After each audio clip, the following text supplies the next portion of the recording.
स्वर्ण विग्रह में सोना ही सोना है, हाथ भी सोने का, कान भी स्वर्ण का, पैर भी स्वर्ण का, स्वर्ण के अतिरिक्त कुछ नहीं है। तो कहेंगे यह स्वर्ण में विग्रह है, काष्ठ में विग्रह है, पाषाण में विग्रह है। मयट प्रत्यय आदिक अर्थ में, प्राचुर्य अर्थ में होता है, यानी स्वर्ण का ही आदिक्य है, स्वर्ण ही स्वर्ण है। जैसे जल में तो जल ही जल जहां है, तो ऐसे स्वर्ण में विग्रह में स्वर्ण ही स्वर्ण है। ऐसे ही भगवान का जो स्वरूप है वह आनंदमय है, वहां आनंद के अतिरिक्त और कुछ नहीं है।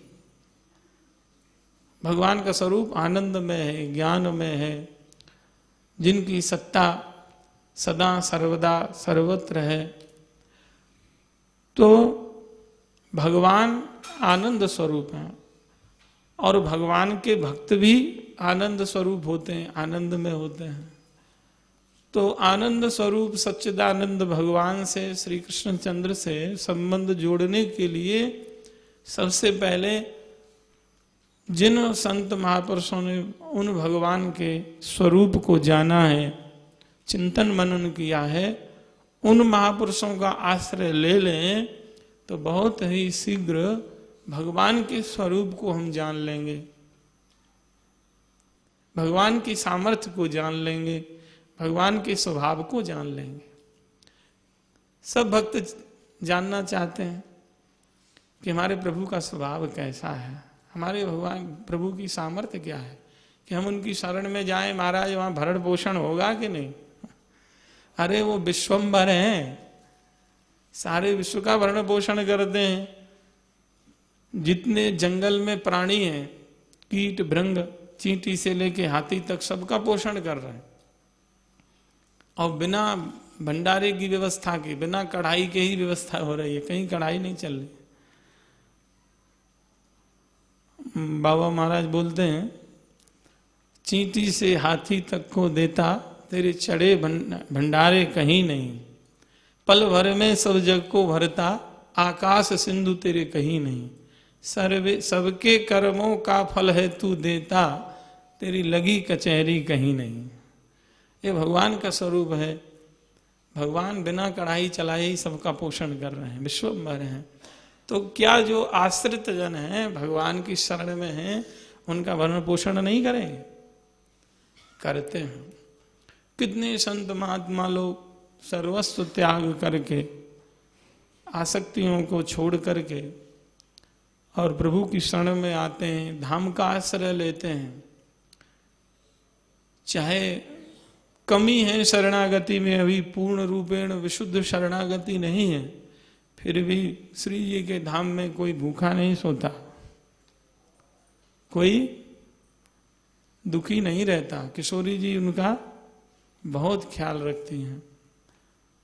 बाबा एक बार चर्चा कर रहे थे, जब श्री जी ठाकुर जी संध्या को निकुंज में विराजते हैं, तो श्री जी पूछती हैं कि हमारे धाम में, हमारे धाम का आश्रय लेने वाले, आपका भजन करने वाले भक्त दुखी तो नहीं है, सबने प्रसाद पाया कि नहीं? तो ठाकुर जी कहते हैं, किशोरी जी चिंता न करो, सब तृप्त हैं। आपके नाम का आश्रय लेकर के और आपके धाम का आश्रय लेकर के और आपके संतों का आश्रय लेकर के। जैसे यहाँ हम सैकड़ों लोग बाबा का आश्रय लेकर के निश्चिंत हैं, न खाने की चिंता, न पहनने की चिंता, हाँ, पूरा योगक्षेम ठाकुर जी बाबा महाराज के रूप में हम लोगों का कर रहे हैं। तो भगवान सबके भरण पोषण करता है, विश्वम्भर है।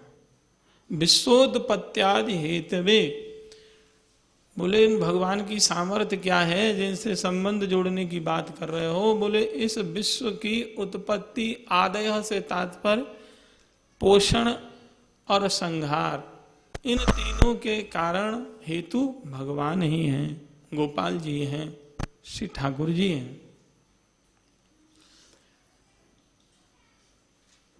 जो नास्तिक लोग हैं, कहते हैं भगवान नहीं है, उसका भी उत्तर यहां दे दिए कि कोई भी कार्य है तो उसका कारण है, घड़ा बना है तो घड़े को बनाने वाला कोई ना कोई है, कुंभकार है,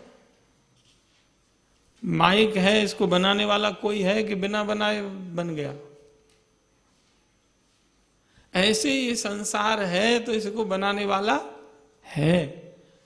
ये नास्तिक लोगों को भी उत्तर मिल गया कि भगवान इस संसार के मूल कारण हैं, इसके सृष्टि करता है। बिना भगवान के कैसे सृष्टि हो सकती है, कैसे पोषण हो सकता है, कैसे श्रृंगार हो सकता है? तो भगवान ही पोषक हैं, भगवान ही संहारक हैं और भगवान ही ने सबको प्रकट किया है। विविध रूप में भगवान ही स्वयं प्रकट हुए हैं। भगवान के संकल्प मात्र से सारी सृष्टि उत्पन्न हो जाती है। तो भगवान की यह सामर्थ्य है, जो कुछ भी सब दिखाई दे रहा है हमको यहाँ, जहाँ किसी भी व्यक्ति में विशेषता दिखाई दे रही है, पुष्प में सुगंध दिखाई दे रही है, किसी में सुंदरता दिखाई दे रही है, किसी में बुद्धि बल दिखाई दे रहा है, ज्ञान बल दिखाई दे रहा है, शारीरिक बल दिखाई दे रहा है, मनोबल, आत्मबल, वह सब ठाकुर जी का है।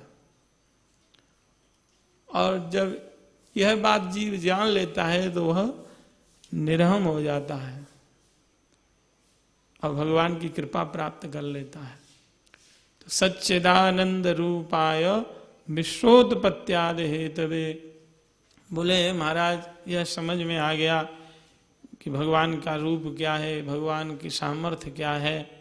अब भगवान का स्वभाव, बोले तापत्रय विनाशाय, जो भी उनका आश्रय लेता है, उनके नाम का आश्रय लेता है, भजन का आश्रय लेता है, उनके संतों का, भक्तों का आश्रय लेता है, बोले उसके त्रतापों का नाश हो जाता है। शारीरिक, मानसिक और दैविक, ये 3 प्रकार के ताप हैं। इन तीनों तापों से निवृत्ति हो जाती है। तीनों तापों को नष्ट कर देते हैं अपने शरणागतों के, जो भी भगवान की शरण में जाता है। बिल्वमंगल जी ने यह बात कही, आत्यंतिक व्याधि हरम जनानाम चिकित्सकम वेद विदो वदन्ति संसार तापत्रय नाश बीजम गोविंद दामोदर माधवेति।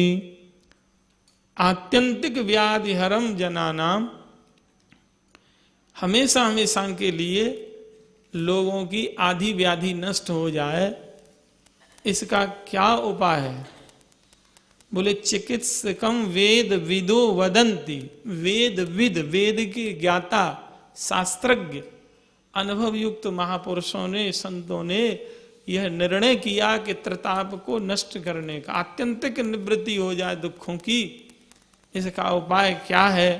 चिकित्सकम वेद विदो वदंती, वेद वेदता लोग, शास्त्रज्ञ लोग, भक्त लोग इस बात का उद्घोष करते हैं कि त्रिताप को नष्ट करने का उपाय क्या है?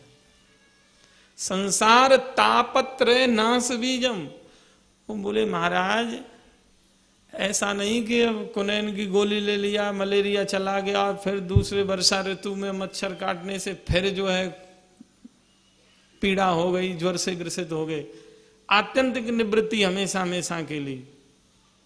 संसार तापत्रय नाश बीजम, त्रिताप का बीज से ही नाश हो जाए। न चोर की मैया, न पाप मूल वासना, ये दोनों नष्ट हो जाए, संस्कार भी नष्ट हो जाए। वासनाएं रहती है ना संस्कार रूप में, वो भी नष्ट हो जाए, क्योंकि वासना ही दुख का कारण है। कामनाओं के कारण ही हम लोग दुखी हैं, वासनाओं के कारण दुखी हैं।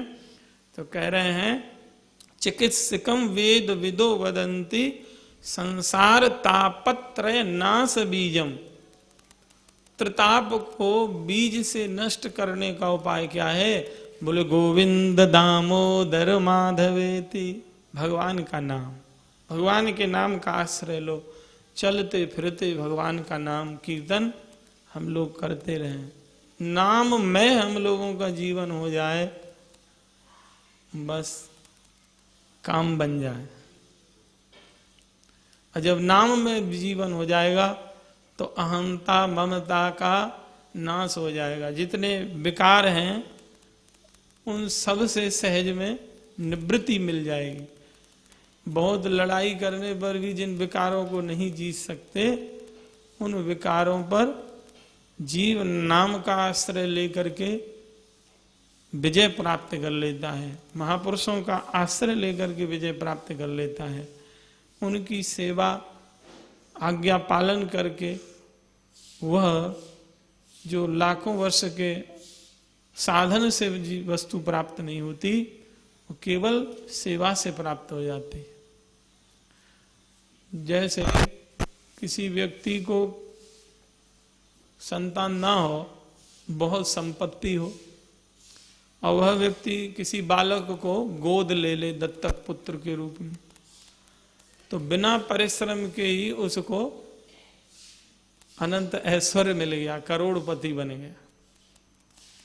ऐसे ही महापुरुषों की जो सेवा करते हैं, सेवा परायण हैं, उनको बिना साधन के ही दत्तक पुत्र की तरह यह अध्यात्म संपत्ति, भजन संपत्ति और कृपा प्राप्त हो जाती है। ठाकुर जी की, महापुरुषों की सेवा से कृपा रूपी धन प्राप्त हो जाए। और जब कृपा हो जाएगी तो फिर क्या, मुनींद्र वृंद वंदते त्रिलोक शोक हारिणी। श्री जी त्रिलोक शोक हारिणी है, उनसे कृपा की याचना करनी चाहिए नित्य। बाबा महाराज कृपा किशोरी जी से मांगते हैं ना, हम सब लोगों से गवाते हैं, राधे किशोरी दया करो। और जब श्री जी की दया हो जाए, कृपा हो जाए, तो फिर क्या, कोई भी समस्या नहीं रहेगी। उस कृपा की प्राप्ति के लिए ही महापुरुषों का आश्रय लिया जाता है। हमारी सामर्थ्य नहीं कि हम पर सीधे सीधे कृपा कर दें किशोरी जी, इतनी पात्रता नहीं है। लेकिन हम नालायकों को भी, अपात्रों को भी पात्रता प्रदान करते हैं महापुरुष लोग।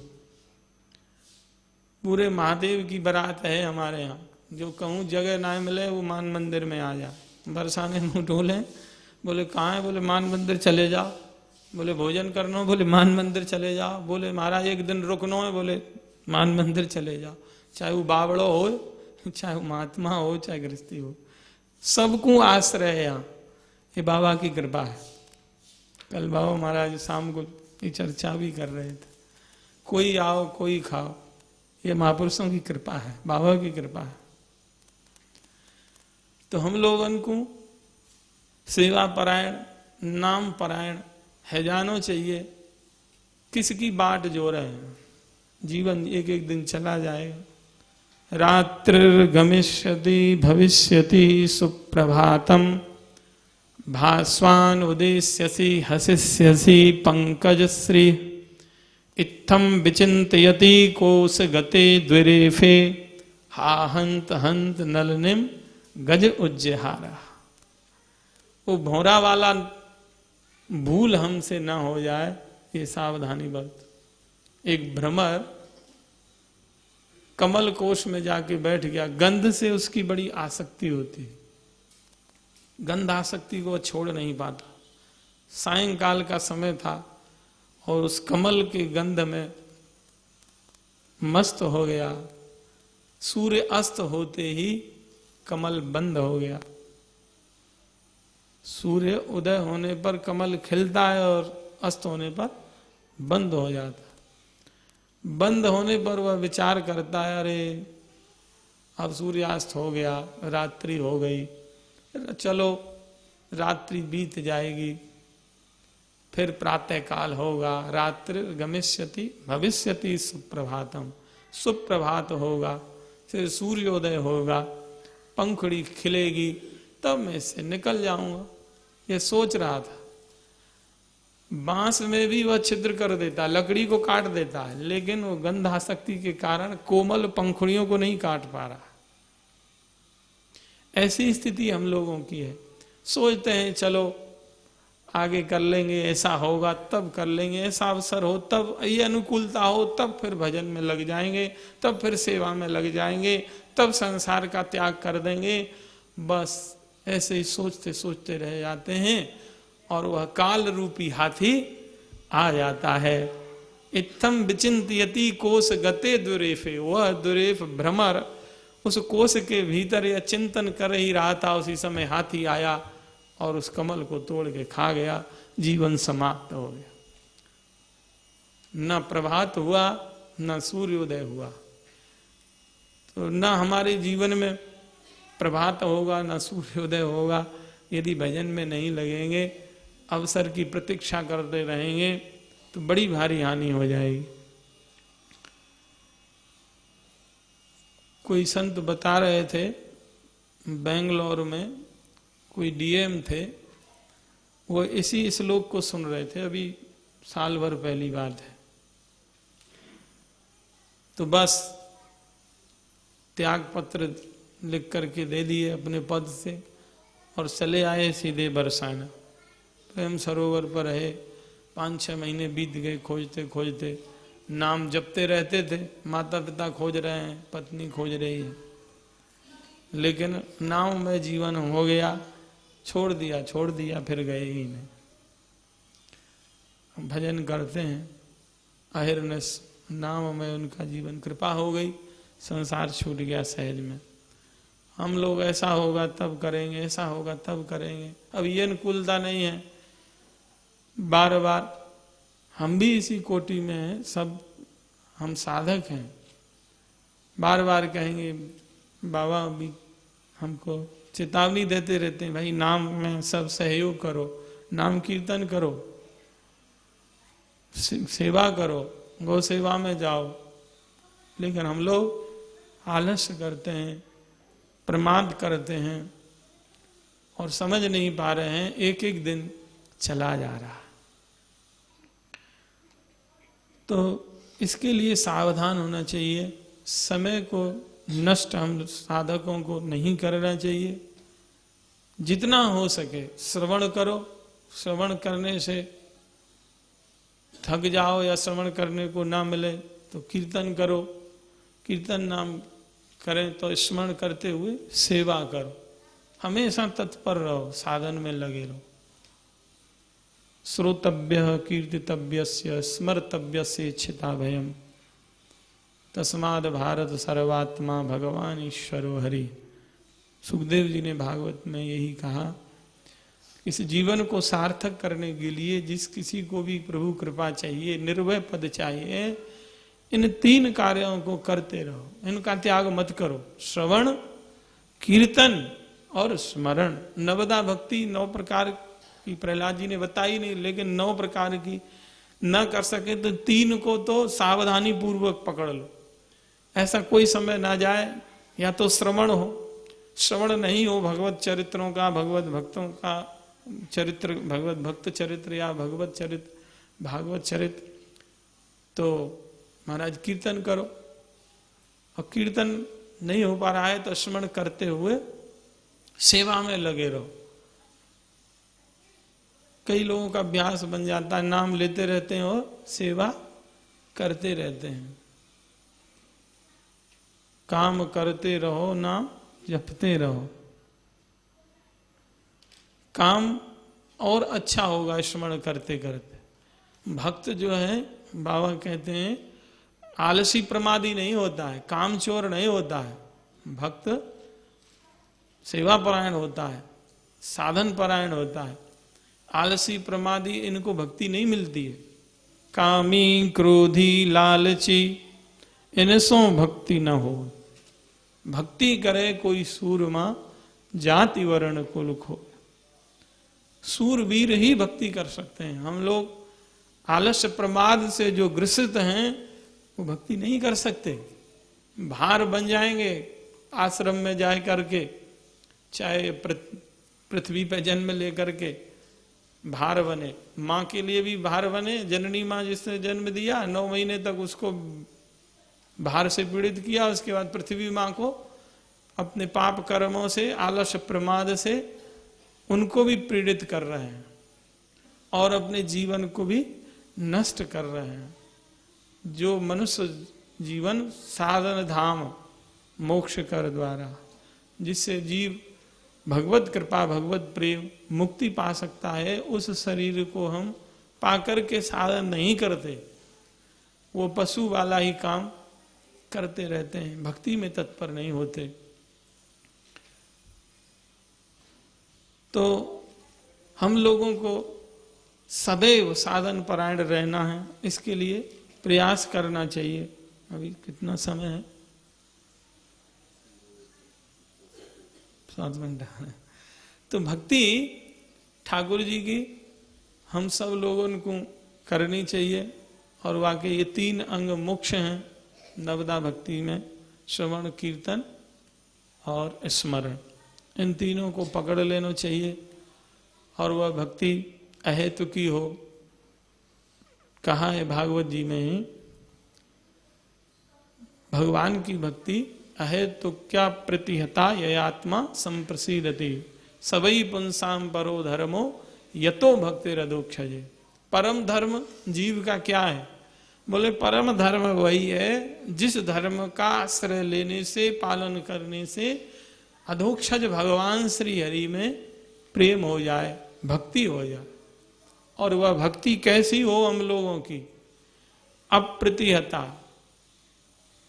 अहेतु क्या अप्रतिहता, अहेतु की हेतु रहित, कामना लेकर के भक्ति ना हो, और रुकावट रहित हो, बाधित ना हो। हम लोग 2-4 दिन साधन करते हैं, कुछ समझ में आया, 10 दिन किए, वही नई भक्ति 9 दिना, खींचा तानी 10 दिना, फिर वही लाइन पर आ गए जिस पर चल रहे हैं। तत्परता नहीं है साधन में। इसलिए जो लाभ हमको मिलना चाहिए धाम वास का और महापुरुषों के आश्रय का, वह नहीं मिलता। मद गुण सूत्र मात्रेण मई सर्व गुहाशय, मनोगतिरविच्छिन्ना यथा गंगाम वसौ अम्बुधौ। अविच्छिन्न, टूटे ना भक्ति। गंगा जी का उदाहरण यहां दिया, जैसे गंगा जी की धारा गोमुख से प्रकट होकर के चलती है, तो 2-3 विशेषता हैं गंगा जी के प्रवाह में। एक तो गोमुख से जब गंगा जी निकलती हैं तो बहुत छोटा स्वरूप है, ज्यों ज्यों आगे बढ़ती हैं त्यों त्यों तमाम नद नदी झरने मिलते जाते हैं, गंगा जी का स्वरूप बढ़ता जाता है, घटती नहीं है। और दूसरे बाधा मार्ग में आती है, बड़े बड़े पर्वतों को लांग करके, चूर्ण करके, चट्टानों को चूर्ण करके, अब बाधा आती है तो और उछल जाती गंगा जी, हर हर हर हर करते हुए आगे बढ़ती गई, रुकी नहीं। बाधा आने पर भक्ति टूटनी नहीं चाहिए। ऐसे कई बार परिस्थितियां उपस्थित हो जाती हैं हमारे प्रारब्ध बस, तो घबराना नहीं चाहिए। कबहू थोरो होत है, कबहू होत विशाल, ध्रुव धीरज छाड़े नहीं, गहे न दूजी चाह। कई बार ऐसा होता है, हम लोग बद्ध जीव हैं, तो घबराना नहीं चाहिए, आश्रय को छोड़ना नहीं चाहिए, पड़े रहो दरबार पर। श्री जी पूछेंगे, कृपा करेंगे, अवश्य कृपा करेंगे। इस विश्वास के साथ धाम का आश्रय लेकर के रहो। तो गंगा जी का प्रवाह बीच में कहीं रुका नहीं और बढ़ती गई गंगा जी, और जब तक गंगा सागर नहीं पहुंची, समुद्र में नहीं मिली, तब तक बीच में कहीं नहीं रुकी। तो ऐसे ही हमारी भक्ति होनी चाहिए, भजन होना चाहिए। जब तक ठाकुर जी की कृपा न मिले, महापुरुषों की कृपा प्राप्त नहीं हो, और कृपा प्राप्त हो तो भी भजन ही, कृपा के फलस्वरूप ही महात्मा भजन ही मांगते हैं। आपकी सेवा मुझको मिलती रहे, आपका भजन मैं करता रहूं, यही भक्त चाहते हैं। तो हमको यह विशेष ध्यान देना चाहिए कि हम जिसके लिए घर छोड़ करके आए हैं, धाम का आश्रय लिए हैं, उसमें कोई न्यूनता तो नहीं आ रही है। हम लोग भूल जाते हैं, परस्पर भक्तों को भी बोध कराते रहना चाहिए। मन बड़ा नालायक है ना, बीच बीच में बदमाशी करता रहता है, और इसी के लिए सत्संग करना चाहिए। सत्संग में भी प्रमाद नहीं करना चाहिए, अवश्य वहां बैठना चाहिए। यह भी नहीं सोचना चाहिए कि भाई कोई बहुत अच्छा शब्द ज्ञान जिसको है वह सत्संग करा रहा है, कि छोटा बालक करा रहा है। कई बार छोटी छोटी बच्चियां बहुत अच्छा बोलती, कल सुबह बोल रही थी। यह नहीं सोचना चाहिए, सत्संग में बैठना चाहिए अवश्य। हनुमान जी महाराज यह नहीं सोचते कि यह विज्ञ है कि अज्ञ है, यह विद्वान है तभी मैं कथा सुनने जाऊंगा, कि साधारण भगवत भक्ति से युक्त भगवत चर्चा कर रहा है। वहां भी हनुमान जी जाते हैं, विद्वान भी कथा करता है, वहां भी जाते हैं। आपने देखा होगा श्री जी नीचे कथा कर रहे हैं तो बाबा जाके सुन रहे हैं। हम लोगों को सिखाते हैं और हम लोग तन्न मन रहते हैं, बोले हम अत्ते खां, बोले हम पत्ते खां, फालतू का आम रहता है। अरे जो भी भगवत चरित्र कह रहा है वह पूज्य है, कृपा है ठाकुर जी की। तुलसी जाके मुखन सो धोख्यू निखसत राम, ताके पग की पग तरी मेरे तन को छाम। उसका तो इतना सम्मान करना चाहिए कि अपनी चमड़ी उधेर के जूती भी बनाई जाए, वह भी कम सम्मान है। और जिसमें तो निरंतर जिसके जीवन में भगवान नाम है, निरंतर जिनका भगवत आश्रय है, धाम का आश्रय है, श्री बाबा महाराज का आश्रय है, वो कोई साधारण लोग नहीं है। छोटे छोटे बालक साधारण नहीं है, ये सब भगवत कृपा प्राप्त हैं। और भगवत कृपा है कि नहीं, पर बाबा की कृपा है तो निश्चित ठाकुर जी की कृपा है। कितना प्यार करते हैं बाबा, इतना माता पिता भी अपने बच्चों से नहीं कर सकते। थोड़ी भी किसी को पीड़ा होती है, कष्ट होता है, कोई भी बच्ची छोटी सी कह दे जाके तुरंत अरे मिनट से ले जाओ, गाड़ी भेजो, इसको दिखाओ, 4 बार उसका स्मरण करे। कृपा करुणा किसकी है? ठाकुर जी कृपा कर रहे हैं। थोड़ा सा त्याग किया संसार का, कितना बड़ा लाड़ प्यार हम लोगों को मिल रहा है, लेकिन हम लोग समझ नहीं पाते हैं। जय श्री राधे। राधे किशोरी दया करो।